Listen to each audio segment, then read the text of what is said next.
Então, passamos agora à revisão do curso de Fundamentos do Estado. O que fizemos até aqui nesse curso, nessa nossa jornada, que envolveu algumas atividades presenciais e algumas atividades à distância. Na nossa o primeiro dia de atividade foi um dia que eu ainda estava afastado, eu não poderia, por isso, estar presente, e a professora substituta também não pôde estar presente porque ela adoeceu, e aí vocês foram dispensados, né? Posteriormente a isso, tivemos a primeira atividade efetiva presencial nossa, que foi uma atividade de apresentação do programa do curso. Né? Vocês se lembram, eu imagino, eu estava lembrando disso esses dias, o projetor não funcionou. O projetor audiovisual não funcionou, a gente tentou ligar ele lá, não conseguiu. E aí eu fiz a apresentação do curso com o material que eu tinha, né? Com as lembranças que eu tinha, e também tomamos algumas decisões coletivas sobre o curso. Decidimos o horário de início das aulas, fizemos a eleição do representante e da representante discente dessa turma, né? Sobre uma dinâmica de avaliação, decidimos se seriam os representantes discentes ou a turma como um todo que escolheriam a dinâmica de avaliação, não sei se vocês se recordam disso, e também nós decidimos qual seria a atividade de avaliação final do curso. Por meio desse processo de tomada de decisão por vocês sobre o curso, eu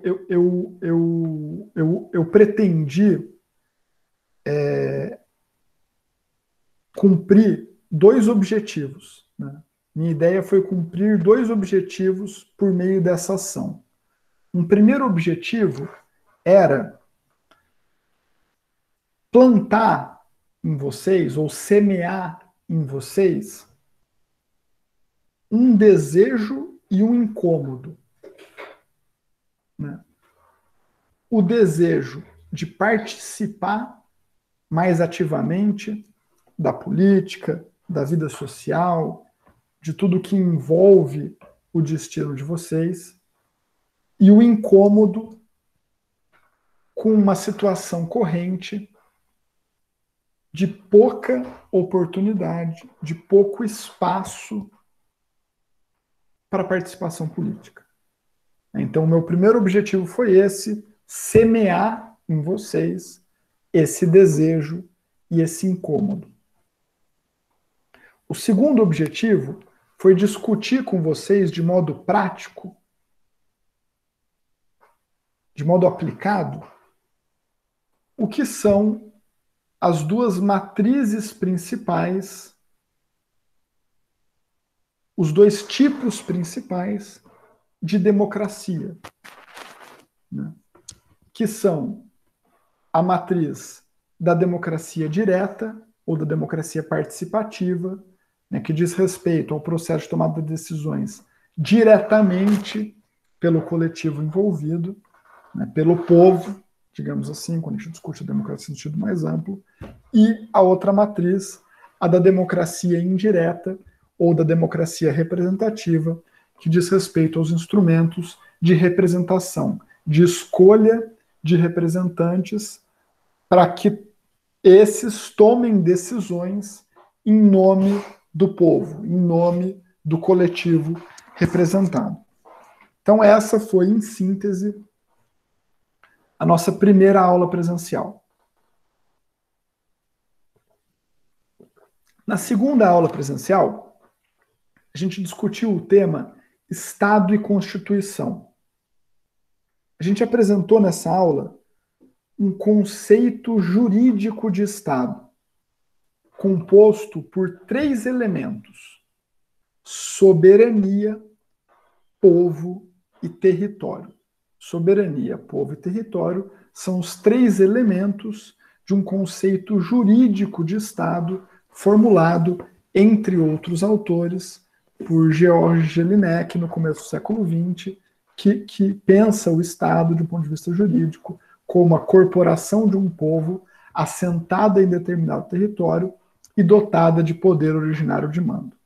Esses três elementos, soberania, povo e território, são os três elementos fundamentais do conceito jurídico de Estado. A soberania, a gente discutiu isso, ela diz respeito àquilo que é essencial no Estado, que é o seu caráter de poder. Contemporaneamente, se entende a soberania, né, se entende o poder do Estado a partir de dois elementos principais. Primeiro, né, é o poder de mais alta hierarquia. É o poder que se impõe sobre os outros poderes.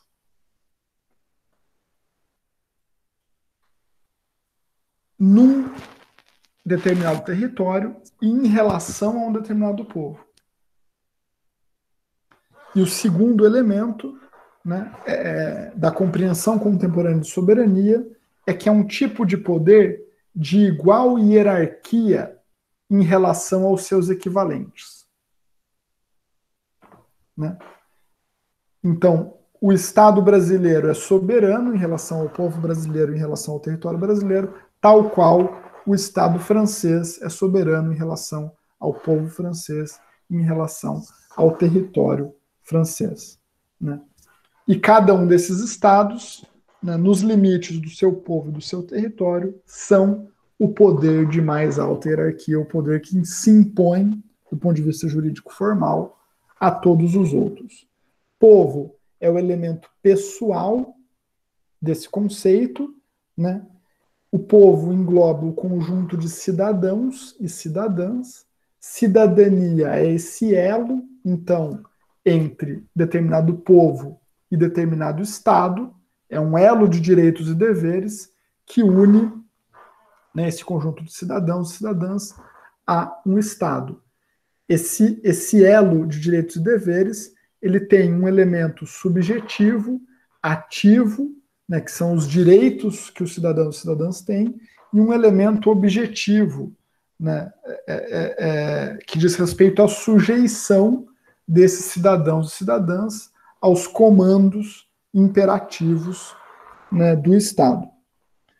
E o território, como eu já disse, é esse elemento físico, geográfico, sobre o qual o Estado possui direitos, né, e que se traduz num eixo de limitação física territorial do poder estatal. Nessa segunda aula, a gente discutiu também um conceito jurídico de Constituição. Esse conceito jurídico de Constituição, ele tem dois elementos. Primeiro, Constituição é a lei fundamental e suprema de um Estado. A Constituição, ela é o ato de fundação de um Estado. É o ato que organiza, né, o ato normativo que organiza a estrutura básica daquele Estado, a dinâmica de divisão de poderes, de repartição de competências entre os entes estatais, estabelece os direitos fundamentais, né, estabelece os deveres essenciais. Em síntese, a Constituição é a lei fundamental e suprema, fundante de um Estado. Por outro lado, esse é o segundo elemento essencial do conceito jurídico de Constituição. A Constituição, ela opera como paradigma de validade de todas as outras leis e de todos os outros atos normativos vinculados àquele Estado. O que significa dizer que uma lei ou um ato normativo qualquer só é válido se conforme a Constituição. Se a Constituição, por exemplo, diz que todos são iguais perante a lei e impede discriminação de raça ou cor, né, a lei que estabelece uma discriminação negativa de raça ou cor, por exemplo, impede, sei lá, pessoas negras de participarem de um concurso, né? Ou proíbe pessoas negras de votarem, né? Ela é uma lei inválida, porque ela contraria o que dispõe a Constituição. Além da perspectiva jurídica, a gente discutiu nessa primeira aula que tanto o Estado quanto a Constituição também podem e devem ser compreendidos numa perspectiva sociológica. E aí eu inseri para vocês a discussão do Ferdinand Lassalle, também do século XX, da Constituição como fato social, né? A Constituição como ato de poder que possui, né, no texto uma de suas dimensões, mas que para o Lassalle não é a dimensão prioritária. Para o Lassalle, o texto da Constituição é uma mera folha de papel. Por fim, ainda nessa segunda aula presencial, a gente viu junto a estrutura básica da Constituição Federal de 88.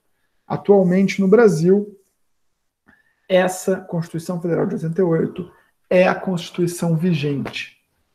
É a Constituição que ordena a vida social em relação ao povo brasileiro, em relação ao território brasileiro. Tranquilo? Posteriormente, na nossa terceira aula presencial, a gente discutiu o tema Estado Democrático e Social de Direito. Nessa aula, a gente viu o conceito de cidadania que o Marshall oferece. Marshall é um teórico importante do século XX, inglês, muito lido nas ciências humanas em geral, em específico na ciência política. E o Marshall, ele entende a cidadania, que é esse elo do povo com o Estado, né, como tendo três dimensões. O Marshall fala da dimensão civil da cidadania, que está para ele relacionada com os direitos civis, que são, em essência, os direitos que protegem as liberdades individuais, tipo ir e vir, tipo expressão do pensamento, tipo propriedade, entre outros. Uma segunda dimensão da cidadania, para o Marshall, é a dimensão política, que está associada com os direitos políticos. Em essência, os direitos políticos, eles dizem respeito à participação das pessoas no governo, no processo de tomada de decisões. Falamos aqui de direitos como o direito de votar, direito de ser votado, direito de se candidatar, direito de se manifestar publicamente sobre temas de tramitação legislativa, entre outros. Por fim, a terceira dimensão da cidadania para o Marshall é a dimensão social, né, vinculada aos direitos sociais, que são aqueles direitos que protegem a participação do povo na distribuição da riqueza socialmente construída. Falamos aqui de direitos como direito à educação, direito à saúde, direito à assistência social, direito à previdência social, entre outros. O Marshall, analisando o caso da Inglaterra, ele evidenciou que haveria uma relação cronológica e lógica entre essas dimensões da cidadania. Para o Marshall, inicialmente na Inglaterra, no século XVIII, a classe trabalhadora, os grupos subalternos, conquistaram direitos civis, conquistaram o direito de manifestar seu pensamento, o direito de se associar, o direito de discutir temas de interesse público. E aí, fazendo isso, se associando, discutindo, manifestando seu pensamento, eles conseguiram conquistar, por meio de lutas políticas, o direito de participar das decisões coletivas, o direito de se candidatarem, o direito de votarem. Votando, se candidatando, para o Marshall, os grupos subalternos e a classe trabalhadora conquistou aí já no século XX, direitos sociais, direito à regulamentação do contrato de trabalho, direito à assistência social, direito à previdência. Então, para o Marshall, há uma relação lógica nessa sequência e cronológica. Né? Século XVIII, direitos civis, XIX, direitos políticos, XX, direitos sociais. Aí, nessa aula ainda, a gente discutiu os textos do José Murilo de Carvalho e do Marco Mondaini sobre o Brasil. E aí, dialogando com esses conceitos do Marshall e com a experiência inglesa, tanto o José Murilo de Carvalho quanto o Marco Mondaini vão enfatizar que o caso brasileiro é diferente. Não há essa cronologia, né, ocorrida na experiência inglesa. Ao mesmo tempo, eles enfatizam também a fragilidade brasileira em relação aos direitos civis, em relação a esses direitos que, na discussão do Marshall, estão na base do processo histórico. Aqui no Brasil, em especial nas periferias urbanas, né, o direito de ir e vir, o direito de expressão do pensamento é constantemente negado. O José Murilo de Carvalho e o Marco Mondaini, eles também evidenciam o descompasso que existe no Brasil entre a previsão normativa, o que está nas leis, e a realidade da vida social.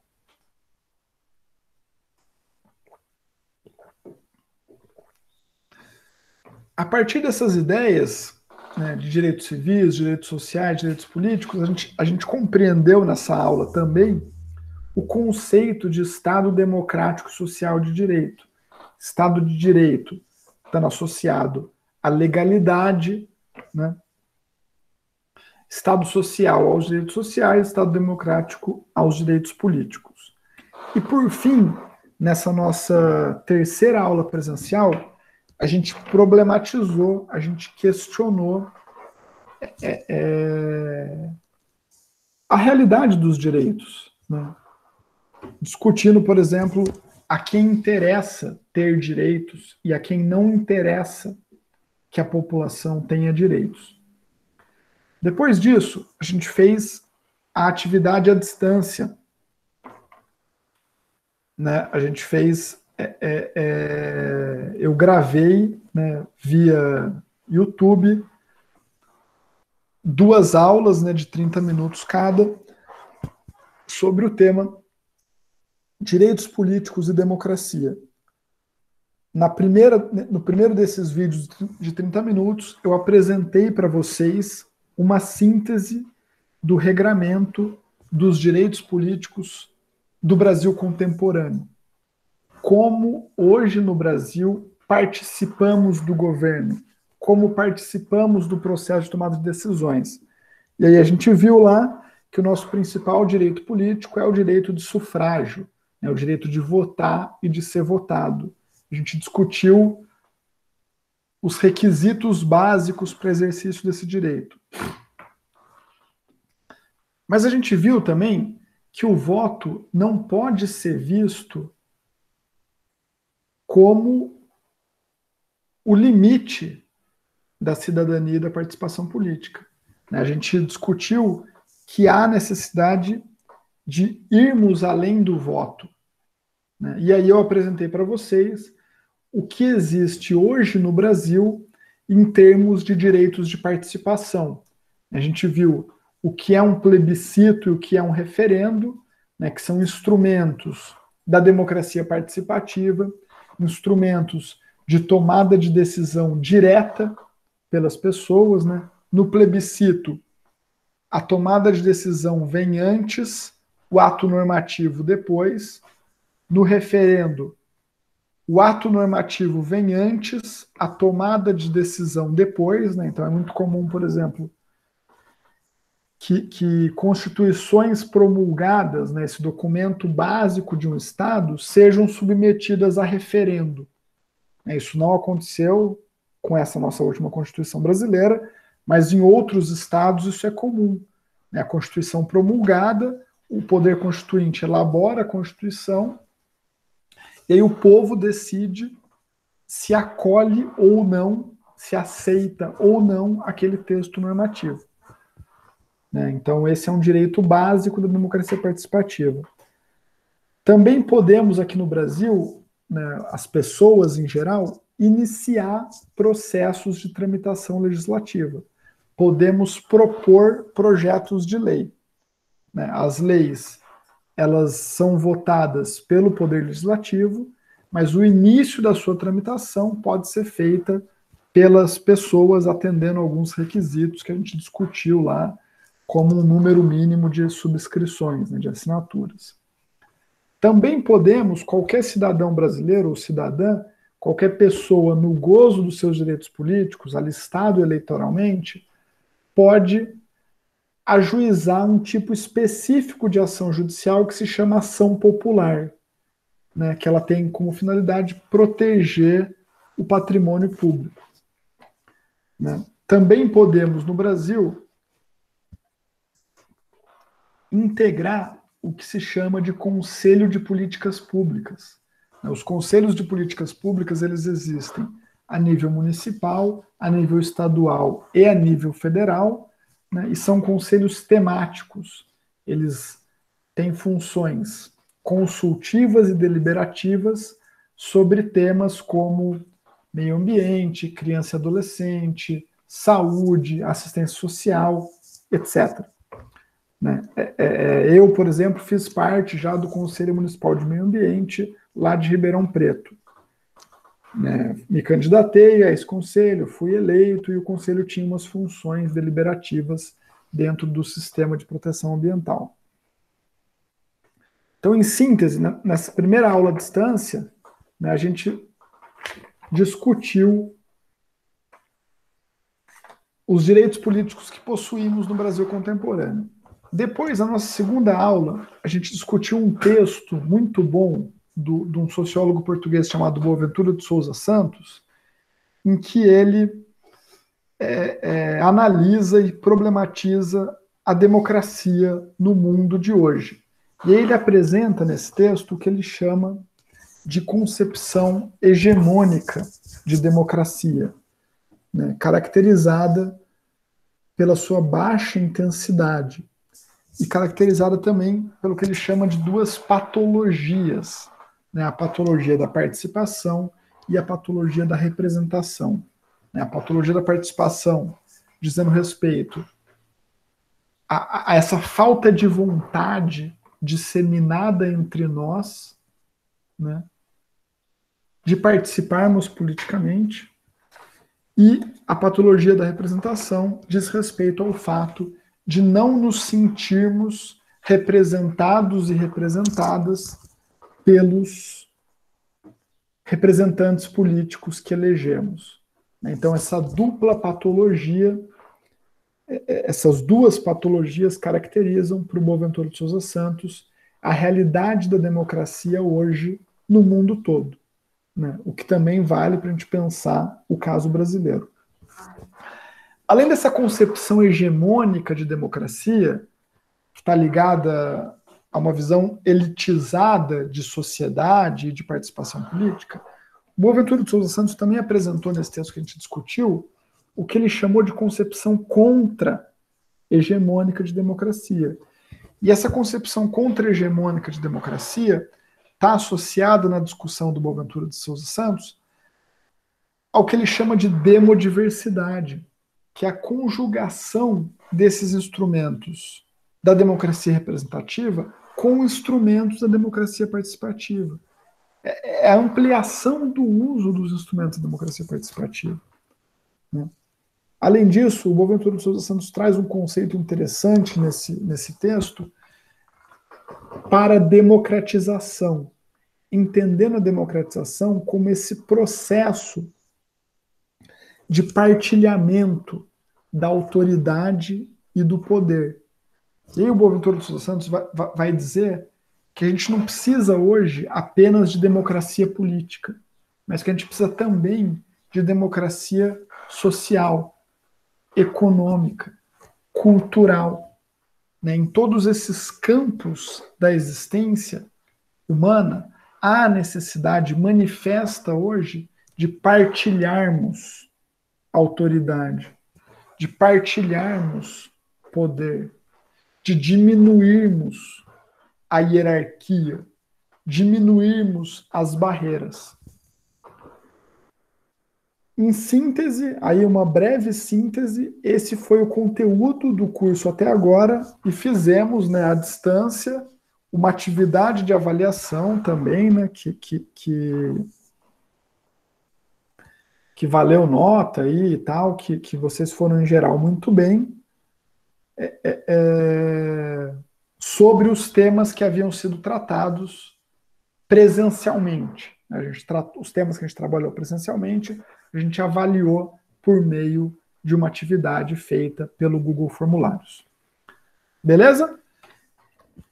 Para a próxima aula, pessoal, o que faremos na próxima aula? Então, na segunda-feira que vem, a gente vai ter a discussão do tema direitos civis e direitos sociais. Para esse tema, né, para a discussão desse tema, tem 2 textos lá no Moodle. Esses 2 textos eles já estão lá no Moodle, né, e minha expectativa é que vocês cheguem aqui para a nossa atividade síncrona com os textos lidos. Beleza? E aí faremos aí semana que vem, né, como hoje, uma parte expositiva e depois uma parte dialogada. Tranquilo?